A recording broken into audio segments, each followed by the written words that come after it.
சிறகடிக்க ஆசை சீரியலோட upcoming episode என்னன்னு பார்க்கலாம். ஆதாரத்தை கண்டுபிடிச்ச முத்து இந்த ஆதாரத்தை வீட்டில் உள்ள எல்லார்கிட்டையும் காமிச்சு தான் பெரிய பிஸ்னஸ் மேனுன்னு தலகணத்தில் ஆடிட்டு இருக்க மனோஜோட லட்சணம் என்னன்னு வீட்டில் உள்ள எல்லார்கிட்டையும் சொல்லி புரிய வைக்கணும் அப்படின்னு நினச்சிட்டு உடனே வீட்டுக்கு வந்த முத்து தான் மொபைலில் இருந்த வீடியோ ஆதாரத்தை மீனா கிட்ட காமிச்சு, அப்புறம் மீனா வீட்டில் உள்ள எல்லாரையுமே முதல்ல கூப்பிடு, அப்பதான் நான் ஒரு குறும்படம் போட்டு காமிக்க போறேன், அந்த குறும்படத்தை பார்த்ததுக்கு அப்புறமா என்ன ஏதுன்னு அவங்களே புரிஞ்சுப்பாங்க அப்படின்னு சொன்ன உடனே அங்க வந்த அண்ணாமலை விஜயாவையும் மனோஜையும் கூப்பிட, உடனே முத்து கண்டிப்பா இன்னைக்கு எல்லாத்துக்கும் படம் போட்டு காமிக்க வேண்டியதான் அப்படின்னு நினைக்கும் போது மீனா ஸ்ருதியவும் ரவியவும் ரூம்ல இருந்து கூப்பிட்டு வராங்க. ரூம்ல இருந்து வெளியில வந்த மனோஜ் முத்து எல்லாரையும் கூப்பிட்டு வச்சிருக்கான் அப்படின்னு பார்த்துட்டு, டே முத்து, உனக்கு தான் சவாரி எதுவும் இல்லாம வேலை வெட்டியே இல்லாம இருக்க, ஆனா நான் அப்படியா பெரிய பிஸ்னஸ் செஞ்சு கடையோட ஓனரா இருக்கேன்டா, நான் கொஞ்சம் ரெஸ்ட் எடுக்கலான்னு போகும்போது இப்படி தேவையில்லாம ஏன்டா எங்களெல்லாம் கூப்பிட்டு வச்சு எங்க நேரத்தெல்லாம் ஏன்டா வீணாக்கிட்டு இருக்க முத்து அப்படின்னு கேட்ட உடனே முத்து, நான் இப்போ ஒரு குறும்படம் போட்டு காமிக்க போறேன்னு சொன்னதே ஒன்ன வச்சுதான்டா தொழிலதிபரே, நீயே இப்படி சொன்னா எப்படி? நீ யாரு, நீ எப்படியெல்லாம் பிஸ்னஸ் செய்யறேன்னு நம்ம வீட்டில் உள்ள எல்லாருக்கும் தெரிய வேண்டாமா? அது மட்டும் இல்ல, நீ வீட்டை மட்டும் இல்ல ரோஹிணியவும் எப்படியெல்லாம் ஏமாத்துறன்ற விஷயம் இப்ப கொஞ்ச நேரத்துல எல்லார் கண் முன்னாடியும் தெரிய போகுதுடா அப்படின்னு சொன்னதை கேட்டு மனோஜ் ரொம்பவே பயந்து போயிடுறாரு.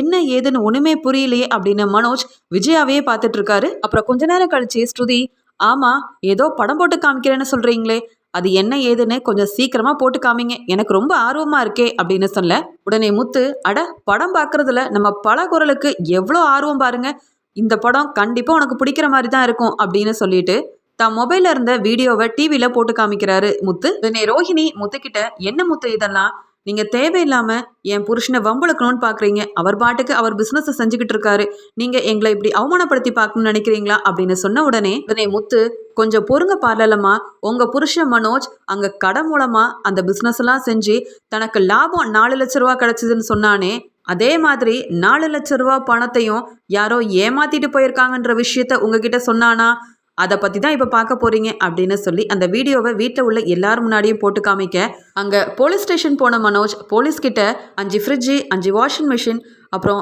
2 பெரிய ஃப்ரிட்ஜு அப்படின்னு ஒன்றா லிஸ்ட்டு போட்டதையும், சார் ஏற்கனவே என் பொண்டாட்டிக்கு தெரியாமல் நான் எப்படியோ 4 லட்ச ரூபா பணத்தெல்லாம் ஏற்பாடு பண்ணி டீலர்ஸ்க்கு செட்டில்லாம் பண்ணியிருக்கேன் சார், 1 லட்ச ரூபா லாபம் கிடச்சிதுன்னு என் பொண்டாட்டிக்கிட்ட பொய்யெல்லாம் சொல்லியிருக்கேன் சார், சீக்கிரமா என் கடையில் உள்ள பொருளையும் என் பணத்தையும் நீங்கள் தான் சார் திருப்பி வாங்கி தரணும் அப்படின்னு போலீஸ்கிட்ட மனோஜ் பேசிகிட்டு இருந்த எல்லாத்தையும் வீடியோ ஆதாரமாக முத்து போட்டு காமிச்சதால இது எல்லாத்தையுமே பார்த்த ரோஹிணி ரொம்பவே அதிர்ச்சியில் நிற்கிறாங்க. இதை பார்த்த ரவி உடனே முத்துக்கிட்ட, என்ன முத்து, போலீஸ் ஸ்டேஷனுக்கு வந்த மனோஜ் இப்படியெல்லாம் போலீஸ்கிட்ட பேசியிருக்கானே, பெருசா லிஸ்ட் எல்லாம் கொடுத்துருக்கானே, அப்ப ரோஹிணி ஆரம்பிச்சு கொடுத்த இந்த பிசினஸ் மூலமா மனோஜ் எந்த விதமான லாபத்தையும் எடுக்கலையா, யாரோ மனோஜை ஏமாத்தி பணத்தை வேற வாங்கிட்டு போயிருக்காங்க போலயே, இந்த விஷயம் எதையுமே மனோஜ் வீட்டில் உள்ளவங்க கிட்ட சொல்லாமல மறைச்சிருக்கான், ஏண்டா மனோஜ் கொஞ்சமாவது உனக்கு அக்கறை இருக்காடா, பாவம் ரோஹிணி அண்ணி பார்லர் வச்சு நடத்துறது மட்டும் இல்லாமல் அவங்க வீட்டில் அவங்க அப்பா கிட்டேயும் மாமா கிட்டேயும் கேட்டு பணத்தை வாங்கி உனக்குன்னு பிஸ்னஸ் ஆரம்பிக்க வச்சா இப்படியாடா செஞ்சுட்டு வந்து நிற்ப, இப்போ பாரு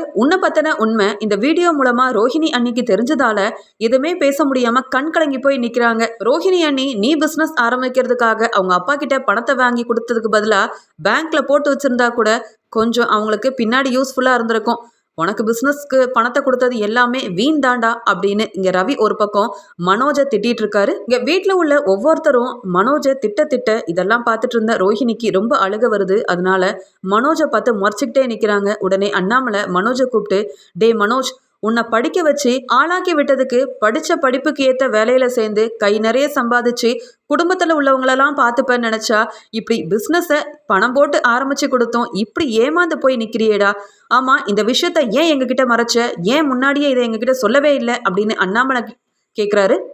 அந்த சமயம் ரோஹிணி, இதெல்லாம் சரிதான், ஆனால் எனக்கு ஒரு உண்மை தெரிஞ்சே ஆகணும், இவ்வளோ பணத்தையும் நீங்கள் ஏமாந்ததுக்கு அப்புறமாவும் டீலருக்கு பணம் கொடுத்துருக்கீங்க, அது மட்டும் இல்லாமல் 1 லட்ச ரூபா லாபம் கிடச்சிதா ரோஹிணி கிட்ட வேற பணத்தெல்லாம் கொண்டு வந்து கொடுத்தீங்கல்ல, அப்போ மொத்தமாக 4 லட்ச ரூபா பணம் உங்களுக்கு எங்கேருந்து கிடச்சிது, எப்படி அந்த பணத்தெல்லாம் நீங்கள் செட்டில் பண்ணீங்க, இதை நீங்கள் சொல்லவே இல்லையே மனோஜ் அப்படின்னு இன்னொரு பக்கம் கேட்குறாங்க. இப்படி ஸ்ருதி கேட்ட உடனே விஜயாவுக்கு ரொம்பவே கோவம் வருது.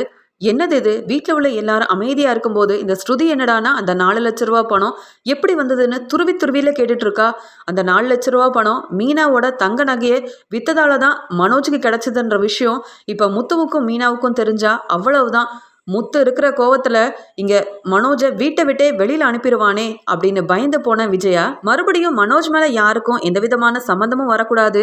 ஏன்னா மனோஜ் மேல சந்தேகம் வந்தா அவனுக்கு நகையை எடுத்து கொடுத்ததே நான் தான், அதனால நானும் எல்லார்கிட்டயும் மாட்டிப்பேன் அப்படின்னு நினைச்சிட்டு விஜயா எப்பயும் போல அவனை மனோஜை காப்பாத்துறதுக்காக தன்னுடைய நாடகத்தை ஆரம்பிக்கிறாங்க. உடனே விஜயா, டே மனோஜ், ஏன்டா இந்த விஷயத்த எங்க எல்லார்கிட்டயும் சொல்லாம மறைச்ச? ஆமா, வந்தவங்க பணத்தையும் கடையில இருந்த பொருள் எல்லாத்தையும் எடுத்துட்டு போயிட்டாங்களா? உன்னை படிக்க வச்சு ஆளாக்கி விட்டதுக்கு இப்படியாடா ஏமாந்து போய் நிப்ப? நீ எல்லாம் எப்படிதான் பிசினஸ் செய்ய போறியோ தெரியலையே அப்படின்னு ரொம்ப கோவத்துல மனோஜை 2 விளாசுற மாதிரி நடிக்கிறாங்க. இதை பார்த்த முத்து, எனக்கு ஒரு உண்மை தெரியணும், அதான் ஸ்ருதி கேட்டால அந்த 4 லட்ச ரூபா பணம் மனோஜ் கிட்ட எப்படி வந்ததுன்னு அதை சொல்ல விடாம நீங்க எதுக்கு இப்படி பெர்ஃபார்மன்ஸ் பண்ணிட்டு இருக்கீங்க அப்படின்னு கேட்ட உடனே விஜயாவும், ஆமாடா உண்மையை சொல்லு, இந்த 4 லட்ச ரூபா பணத்தை யார்கிட்ட இருந்து வாங்கின? உன் ஃப்ரெண்டு யாரும் உன்கிட்ட தந்தாங்களா, இல்ல வெளியில கடனா எங்கேயும் வாங்கினியா? சொல்லுடா, சொல்லு சொல்லு அப்படின்னு பயங்கரமா பெர்ஃபார்மன்ஸ் பண்ணும்போது இது எல்லாத்தையுமே புரிஞ்சுக்கிட்ட மனோஜ் வீட்டில் உள்ள எல்லாரும் முன்னாடியும், ஆமாம்மா நீங்கள் சொல்றது உண்மைதான், 4 லட்ச ரூபா பணம் எனக்கு உடனே வேணும் அப்படின்னு நினைக்கும் போது நான் என்ன வீட்டில் உள்ளவங்ககிட்டயே கேட்டு வாங்க முடியும்? உங்ககிட்டயும் பணம் இல்லை, அப்பா கிட்டேயும் பணம் கேட்டால் தரமாட்டாருன்னு எனக்கு நல்லாவே தெரியும். அதனால தான் என் ஃப்ரெண்டு அவன் எல்லாருக்குமே வட்டிக்கு விட்டு அவன் நிறைய காசெல்லாம் கொடுப்பான். அதனால தான் அவன்கிட்ட 4 லட்ச ரூபா பணத்தை வாங்கி டீலருக்கு கொடுக்க வேண்டிய பணத்தை கொடுத்துட்டு அப்புறம் ரோஹிணி என்னை சந்தேகப்படக்கூடாதுன்றதுக்காக 1 லட்ச ரூபா லாபம் கிடச்சிதுன்னு ரோஹிணிகிட்டையும் பணத்தை கொண்டு வந்து கொடுத்தேம்மா அப்படின்னு பொய் சொல்லி சமாளிச்சுட்டு இருக்காங்க. இப்போதான் விஜயாவுக்கு ரொம்ப மன நிம்மதியாக இருக்குது. நல்ல வேலை, முத்து என்னடானா இங்கே மீனாவோட தங்க நகையை நாங்கள் தான் எடுத்தோன்னு இங்கே மனோஜை 2 பலார்னு விட்டு அவன் வாயிலேருந்து உண்மையை வாங்கிடுவானோன்னு பார்த்தேன். நல்ல வேலை, இப்போ மனோஜ் வெளியில கடன் வாங்கி தான் அவனுக்கு தேவையான பணத்தெல்லாம் செட்டில் பண்ணான் அப்படின்னு எல்லாரும் முன்னாடியே சொல்லிட்டான். இனி எந்த பிரச்சனையும் கிடையாது அப்படின்னு நிம்மதியா இருக்காங்க விஜயா. உடனே ரவி, ஆமா மனோஜ், ஏதோ ஃப்ரெண்டு கிட்ட பணத்தை வாங்கி அங்க டீலருக்கெல்லாம் கொடுத்தேன்னு சொன்னியே, அவன் கூட பார்க்ல வெட்டியா உட்காந்து பேசிட்டு இருந்த அந்த மொட்டைக்கிட்டியா நீ பணத்தெல்லாம் வாங்கின அப்படின்னு கேட்ட உடனே, ஆமா, அவன் ஒன்றும் மொட்டை இல்லை, அவன் பேரு சந்தோஷ், அவன் என் பெஸ்ட் ஃப்ரெண்டு, எனக்கு எப்போ பண தேவை இருந்தாலும் அவன்கிட்ட தான் பணத்தை நான் கடனுக்குன்னு வாங்குவேன். அவன் தான் எனக்கு இந்த பிரச்சனைக்கு ஒரு முற்றுப்புள்ளி வைக்கிறதுக்காக பணத்தெல்லாம் கொடுத்து உதவி செஞ்சான் அப்படின்னு சொல்லிட்டு இருக்காரு மனோஜ். எப்படியாவது இந்த ஆதாரத்தின் மூலமா மனோஜோட வாயிலிருந்து உண்மையை வர வச்சிடலாம். மீனாவோட தங்க நகையை எடுத்தது இங்க மனோஜ் தான் அப்படின்னு உண்மையை எப்படியாவது ஒத்துப்பாரு அப்படின்னு மீனாவும் முத்துவும் எதிர்பார்த்த சூழ்நிலையில இது எல்லாத்தையும் தலைகீழ மாத்தி போடுற மாதிரி இங்க விஜயா போட்ட நாடகத்தால மனோஜ் உடனே பொய் சொல்லி அங்க சமாளிக்கிற மாதிரி, நான் வெளியில என் ஃப்ரெண்டு கிட்ட தான் பணத்தை வாங்கினேன் அப்படின்னு ரொம்ப உறுதியா சொல்லிடுறாரு. உடனே ரோஹிணி வீட்டுல உள்ள எல்லார்கிட்டையும், என் வீட்டுக்காரர் அங்கே பிஸ்னஸ் செஞ்சு பிஸ்னஸில் தானே ஏமாந்து போனார், என்னவோ உங்களை எல்லாம் ஏமாத்தின மாதிரி இப்படி நிற்க வச்சு மனோஜை கேள்விக்கு மேலே கேள்வி கேட்டுக்கிட்டே இருக்கீங்க. போதும், மனோஜை அவமானப்படுத்தணும்னு நீங்கள் கொண்டு வந்த வீடியோ ஆதாரமும் போதும், நீங்கள் பேசின பேச்சு எல்லாமே போதும் அப்படின்னு சொல்லிட்டு, வா மனோஜ் அப்படின்னு மனோஜை ரொம்ப கோவமாக ரூம்குள்ளே கூட்டிகிட்டு போயிடுறாங்க ரோஹிணி. இங்கே மனோஜை ரூம்க்கு கூட்டிகிட்டு போன ரோஹிணி மனோஜை ரொம்பவே திட்ட ஆரம்பிக்கிறாங்க. என்ன மனோஜ் இதெல்லாம், ஒரு வார்த்தை என்கிட்ட இந்த விஷயத்தை பற்றி சொல்லியிருந்தா இவ்வளோ பெரிய பிரச்சனை வந்திருக்காதே. இப்போ பாரு, என்னவோ நீ பெரிய தப்பு பண்ணிட்ட, எல்லார்கிட்டையும் ஏமாந்து போயிட்டேன்னு எல்லாரும் முன்னாடி உன்னை அவமானப்படுத்துற மாதிரி வீடியோ போட்டு காமிச்சுதான் உன்னை பத்தின உண்மை எனக்கு தெரிய வரணுமா? உனக்காக ஆசாசையா வச்சு கொடுத்த பிசினஸை நீ எப்படிலாம் பார்த்துக்கணும் மனோஜ்? இப்படியா வர கஸ்டமர்ஸ் கிட்டலாம் ஏமாந்து பொருளை கொடுத்தது மட்டும் இல்லாம பணத்தையும் ஏமாந்துட்டு வந்து நிப்ப? உன்னை நம்பி தானே நானும் இருக்கேன். பிஸ்னஸில் ஏற்றத்தாழ்வு வரதெல்லாம் சகஜம்தான், அதுக்காக இப்படியா என்னை பொய் சொல்லி ஏமாத்துவ? நானும் உண்மையாகவே உனக்கு ஒரு நாளையில் 1 லட்ச ரூபா ப்ராஃபிட் கிடைக்குது போல அப்படின்னு நீ சொன்னது எல்லாத்தையும் நம்பி நீ பெரிய பிஸ்னஸ் மேன் தான் அப்படின்னு ரொம்ப சந்தோஷத்தில் இருந்தேன்.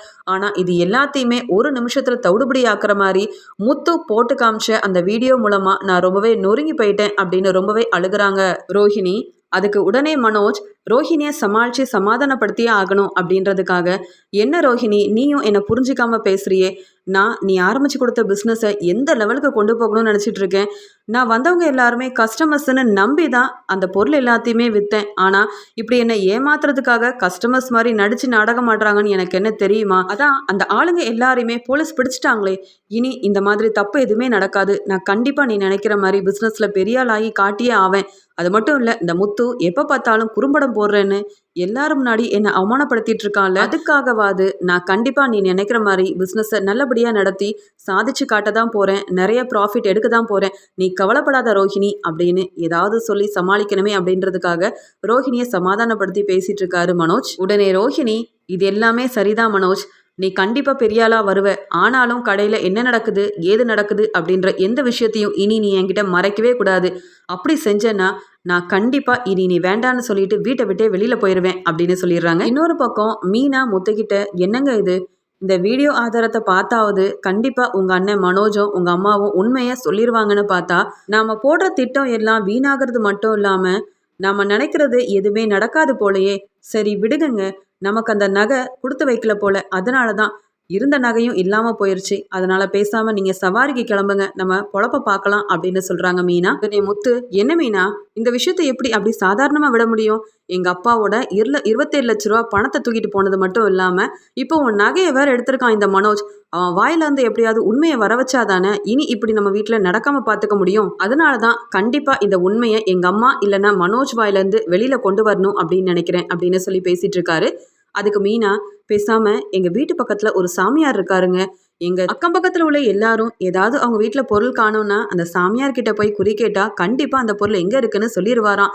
பேசாம நாமளும் அப்படி போய் அவர்கிட்ட குறி கேட்டா என்ன அப்படின்னு கேக்குறாங்க மீனா. முத்து, அட என்ன மீனா நீ, நாம எதுக்கு சாமியார் வரைக்கும் போகணும், நீ சொன்ன இந்த விஷயத்தின் மூலமா எனக்கு ஒரு ஐடியா கிடைச்சிருக்கு அப்படின்னு சொல்லிட்டு முத்து கோயில்ல இருந்து வர மாதிரியே கையில ஒரு எலுமிச்சை பழத்தோட ரொம்ப பக்தி பழமா வீட்டுக்கு கிளம்பி போறாரு. இங்க முத்து ரொம்ப பக்தி முத்துனவரா வீட்டுக்கு வரதை பார்த்து விஜயா, என்னது இது, எப்பயும் சவாரி முடிஞ்சதுக்கு அப்புறமும் பாட்டிலும் கையுமா இருக்கிற முத்து இன்னைக்கு கோயிலுக்கெல்லாம் போயிட்டு ரொம்ப பக்தி பழமா வீட்டுக்கு வந்திருக்கானே அப்படின்னு சொல்லிட்டு இருக்காங்க. உடனே அண்ணாமலை, ஏன் விஜயா, முத்துவும் மீனாவும் கோயிலுக்கெல்லாம் போயிட்டு வரக்கூடாதா? அவங்க ஏற்கனவே நகை காணோன்னு மனசு வேதனையில இருக்காங்க, அதனால எங்கேயாவது கோயிலுக்கு போயிட்டு வந்திருப்பானா இருக்கும் அப்படின்னு சொல்லிட்டு இருக்கும்போது உடனே முத்து அண்ணாமலை கிட்ட, நீங்க சொல்றது சரிதான்ப்பா, நான் ரொம்ப மனசு வேதனையோட மீனாவோட நகை கிடைக்குமோ கிடைக்காதோ அப்படின்னு வருத்தத்துல தான் இங்க கோயிலுக்கு போனேன். ஆனா அங்க ஒரு சாமியார் கிட்ட இருந்து எனக்கு இந்த எலுமிச்சை பழம் கிடைச்சதுப்பா. அந்த சாமியார் ரொம்ப பெரிய தீர்க்கதரிசியா, அவர்கிட்ட போய் ஏதாவது காணாம போன பொருளை பத்தி சொன்னோம்னா அந்த பொருள் எங்க இருக்கு, யார் அந்த பொருளை எடுத்ததுன்ற விவரத்தெல்லாம் சொல்லிடுவாராம். இது தெரிஞ்சுக்கிட்டு நானும் மீனாவும் அங்க போனோம்ப்பா. என் கையில இருக்க எலுமிச்சை பழத்தையும் அந்த சாமியார் தான்ப்பா கொடுத்தாரு. இன்னும் 24 மணி நேரத்துல உங்க நகையை யார் எடுத்தாங்கன்ற உண்மை கண்டிப்பா வெளிவரும். அப்படி இல்லைனாலும் நகையை யார் எடுத்தாங்களோ அவங்களோட உயிருக்கே பெரிய ஆப்பு காத்துட்டு இருக்கணும் சொன்னாருப்பா. அதனாலதான் இந்த எலுமிச்சை பழத்தை நம்ம வீட்டுல வைக்கலாமேன்னு கொண்டு வந்தேன். இனி எனக்கு எந்த கவலையும் இல்லை, யாரு நகை எடுத்தாங்கன்ற விஷயம் கண்டிப்பா தெரிய வந்துடும் அப்படின்னு சொன்ன உடனே இதை கேட்டுட்டு இருந்த விஜயாவுக்கு ரொம்பவே பயம் வந்துருது. ஏற்கனவே நானும் ரொம்ப பக்தி உள்ளவதான், இந்த சாமியார் சொன்னது உண்மையாவே நடந்துருமோ? ஏற்கனவே நான் தான் மீனாவோட தங்க நகையை எடுத்து மனோஜ் கிட்ட கொடுத்தது. ஒன்று மனோஜ் இந்த உண்மையை சொல்லணும், இல்லைனா நானாவது சொல்லிடணும். அப்படி இல்லைன்னா எங்க 2 பேரோட உயிருக்கும் அந்த சாமியார் சொன்ன மாதிரி ஏதாவது ஆயிடுச்சுன்னா என்ன பண்றது அப்படின்னு யோசனை பண்ணிட்டு இருந்த விஜயா, அங்க முத்து கொண்டு வந்த எலுமிச்சை பழத்தால எனக்கும் மனோஜுக்கும் எதுவும் ஆகக்கூடாதுன்னா கண்டிப்பா உண்மையை சொல்லிதான் ஆகணும் அப்படின்னு சொல்லிட்டு அங்க முத்துக்கிட்டையும் மீனா கிட்டையும் விஜயா ஒரு உண்மையும் சொல்ல ஆரம்பிக்கிறாங்க. டே மனோஜ், முதல்ல அந்த எலுமிச்சை பழத்தை வெளியில கொண்டு போடா, எனக்கு என்னவோ அதை பார்க்கும்போது ரொம்பவே பயமா இருக்கு, சாமி சொன்ன மாதிரி ஏதாவது ஆயிடுச்சுன்னா என்னடா பண்றது அப்படின்னு சொல்ல, அதுக்கு முத்து, நீங்க ஏமா பயப்படுறீங்க, நீங்க தான் நான் மீனாவோட நகையை எடுக்கலையே, அப்புறம் பயப்பட வேண்டிய அவசியமே இல்லை, யார் மீனாவோட நகையை எடுத்தாங்களோ அவங்களுக்கு தான்மா பிரச்சனை ஆரம்பிக்கும் அப்படின்னு சொல்லிடுறாரு முத்து. இந்த விஷயம் விஜயா மூலமா மனோஜுக்கும் தெரிய வருது. உடனே மனோஜ், என்னமா இது, இவன் வேற இப்படி எதையோலாம் கொண்டு வந்து நம்மளெல்லாம் பயமுறுத்திட்டு இருக்கான், இப்ப என்னமா பண்றது, பேசாம உண்மையை சொல்லிடலாமா? ஏற்கனவே கடையில நடந்த விஷயத்த ரோஹிணி கிட்ட சொல்லன்னு தெரிஞ்சுக்கிட்டே என்னை ரூம்குள்ள வச்சு விடு விடுன்னு விட்டாமா, வெளுத்து வாங்கினா. இப்ப நான் தான் மீனாவோட நகையை வேற எடுத்தன்ற உண்மையை நான் சொன்னா கண்டிப்பா ரோஹிணி என் கூட வாழவே மாட்டேன்னு வீட்டை விட்டே வெளியில போயிடுவாளேமா, என்னமா பண்றது அப்படின்னு சொல்லி கேட்டுட்டு இருக்காரு. அதுக்கு விஜயா மனோஜ் கிட்ட, டேய் நம்மளுக்கு முதல்ல உயிர் தாண்டா முக்கியம், ரோஹிணியை எப்படியாவது நான் சமாளிக்கிறேன்டா, ஆனா அதுக்காக இங்க சாமியார் கொடுத்த அந்த பழத்தை கொஞ்சம் உத்து பாருடா, அதை பார்க்கும் போதே எனக்கு ரொம்ப பயமா இருக்கு மனோஜ், பேசாம நம்ம உண்மையை சொல்லிட்டு மன்னிப்பு கேட்டுடலாம்டா அப்படின்னு சொல்றாங்க. இங்க விஜயாவுக்கு வேற வழியே இல்லை, எப்படியாவது முத்து சொன்ன மாதிரி எதுவும் நடக்கக்கூடாதுன்னா உண்மையை சொல்லி தான் ஆகணும் அப்படின்னு சொல்லிட்டு சாயந்தரம் எல்லாரும் வேலை முடிச்சு வீட்டுக்கு வந்ததுக்கு அப்புறமா முத்து மாதிரியே விஜயாவும் வீட்டில் உள்ள ஒவ்வொருத்தருமே எங்கள் ஹாலுக்கு வர சொல்லி கூப்பிடுறாங்க. உடனே அண்ணாமலை விஜயா கிட்ட, என்னாச்சு விஜயா, நீயும் முத்து மாதிரியே குறும்படம் ஏதாவது எங்களுக்கு காட்ட போறியா, ஏதோ ஒரு உண்மையை சொல்லணும்னு ஏன் இவ்வளோ பதட்டமா நிக்கிற? எதுவா இருந்தாலும் கொஞ்சம் சீக்கிரமா சொல்லு விஜயா. எனக்கு ரெஸ்ட் எடுக்கணும் போல இருக்கு அப்படின்னு சொல்றாரு அண்ணாமலை. உடனே விஜயா மெதுவா, அது ஒன்றும் இல்லைங்க. பயந்துக்கிட்டே, அது ஒன்றும் இல்லைங்க. மீனாவோட தங்க நகையை இங்கே மனோஜ் கிட்ட எடுத்து கொடுத்ததே நான் தாங்க. மனோஜுக்கு ஏற்கனவே டீலர்ஸ்க்கு பணம் கொடுக்கணும்னு என்கிட்ட வந்து இந்த விஷயத்தெல்லாம் சொன்னான். டீலர்ஸ்க்கு பணம் கொடுக்க என்கிட்ட ஏன்டா கேட்குற? வெளியிலயும் என்னால் உனக்கு வாங்கி கொடுக்க முடியாதே அப்படின்னு சொன்னதுக்கு நீதாம்மா எனக்கு உதவி செஞ்சே ஆகணும்னு ரொம்ப அழுதாங்க. வேற வழியே இல்லாமல் நம்ம மீனாவோட தங்க நகை பீரோல தான் அப்படியே தூங்கிட்டு இருந்தது.